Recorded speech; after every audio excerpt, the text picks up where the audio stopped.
interesting look at what it takes to optimize pipelines and how to stand on the shoulders of giants. Our next speaker, Patrick Lightbody, I've been wanting to get up here for a while. The last conference that we ran, he was busy having a baby. Horrible timing on his part, but given that I've already ruined Mother's Day and Valentine's Day, I wasn't going to spoil that one as well. So he's decided to join us. He is the Senior Director of Product Management at a company that spends a lot of time testing the internet. And for him, that sometimes means things like spinning up 10,000 instances at once and then watching them all fall over quickly.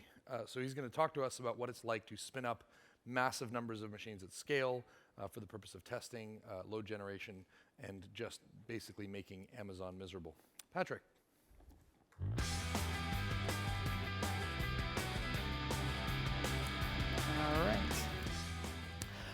All right, well, so yeah, I'm here, as Alistair said, to share some of our experiences launching and managing, in some cases, tens of thousands of instances. And like Alistair said, we're really just testing the internet at Neustar. So probably the best thing to do is sort of describe how we got there, or how I got there. So to kind of set it up, it was late 2008. Amazon was still beta, whatever that meant, and it was one region, relatively small compared to what it is today. And I was a software developer, and I found that load testing was really obnoxious with this thing called Ajax that was all the rage at the time. All the protocol traffic going back and forth was a lot harder to simulate. And I'd also been spending a lot of time working on an open source project, not related to the cloud at all, but a cross-browser testing tool you may have heard of called Selenium. And so I was contributing to that. So kind of those three things mashed together, and I got this itch to go do something about it. So what we built was basically the most inefficient DDoS tool you've ever seen. But it actually sort of made sense for our customers, and the finances all worked out. So I've got a little diagram that explains how it works, and this will kind of set it up how and why we're launching all these instances. So imagine you're on your computer, and you go to Neustar's services, its load testing service, and you say, I want to see what happens when a bunch of users hit my site. Well, what we do is we actually spin up a ton of Firefox browsers in the cloud on a ton of virtual machines. Very, very inefficient compared to traditional load testing, but definitely a lot of fun about learning about the cloud. So if any Trogdor fans out there? No. Anyway, so we would spin up all these servers, smash people's sites over, but sometimes we also blew up the cloud ourselves or ran into interesting little problems. So what I want to do is kind of share some of the tips we learned along the way to get us to where we are today. So today we launch well over 200,000 instances every month. So I think it, in terms of the up and down, makes us a pretty heavy user of the cloud. But we don't keep those instances on for very long. It's a hyper-elastic use case. Often they're on for 45 minutes or an hour, and then we bring them right back down, and then we bring them right back up. So we're not a Zynga or a Netflix where they've got thousands of servers that are just on most of the time or on for at least days or hours. We are very hyper-elastic. We've done at least 10,000 CPU cores spread over a variety of different instances and regions.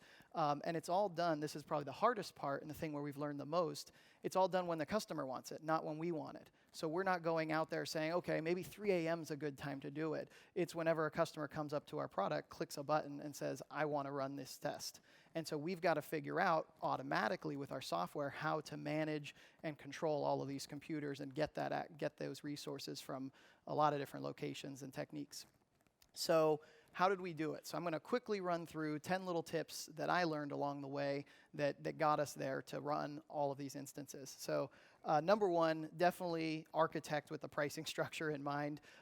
This may be a no-brainer for some of you, but it's really important, especially when you're putting massive amounts of data, flooding it all over the place. So for example, in Amazon, the data transfer charge between instances in the same availability zone is free, between instances in the same region is a smaller fee, and then across regions is more expensive.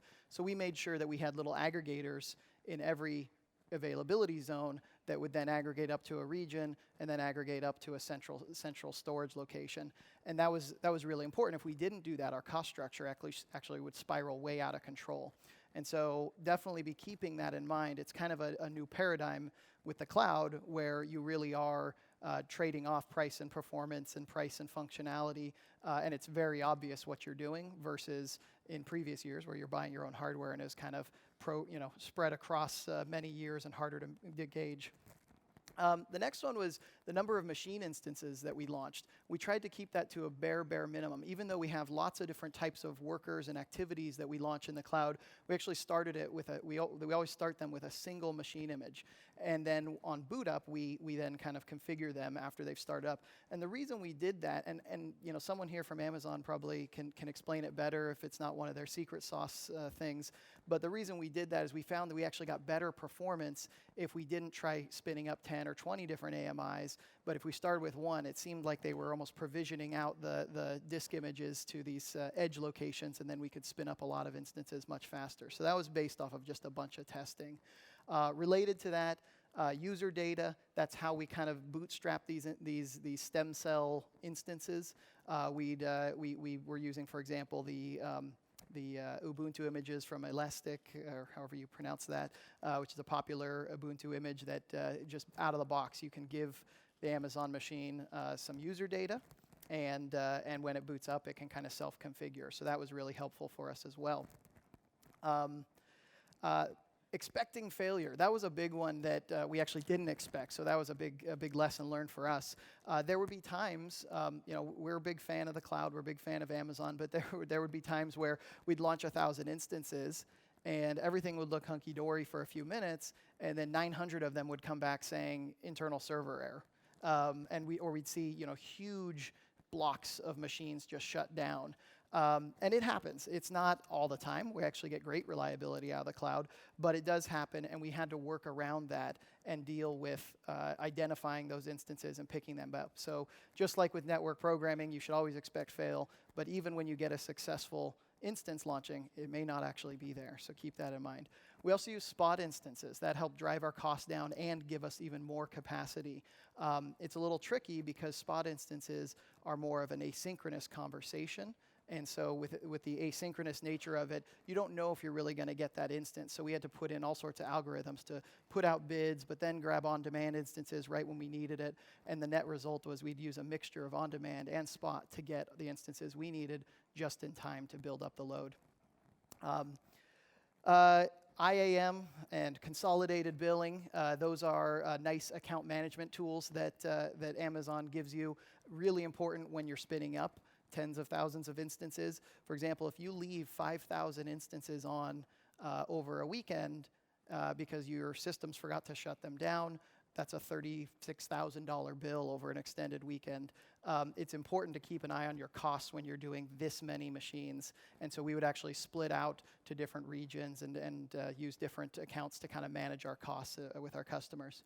We also use EBS volumes in some cases to boot faster. You can actually boot an instance up, then turn it off, and now it's pre-configured, but it's got a kind of a semi-warm disk ready to go, and that we found that boots up much faster, particularly on Windows, where they have to restart Windows instances dealing with network names and things like that. So we got faster boot times, and we could have kind of a reserve instance that was regularly on, and it only cost even with a 10 gig image, it would only cost about $1 a month to keep an instance on sort of semi-cold storage. So I mentioned, could cost you $36,000 in our business over just an extended weekend. So it was really important to us to have some sort of Reaper processes that were completely separate from our main code line and actually written by entirely different engineers. And there'd be heuristics in there to alert our operations team when there were any problems with those instances. Sometimes we get false alerts, but we'd rather have a few of those than wake up with a bill that puts us out of business. So it's really important to keep an eye on that. And the last two are probably the most important ones. One is the cloud isn't infinite.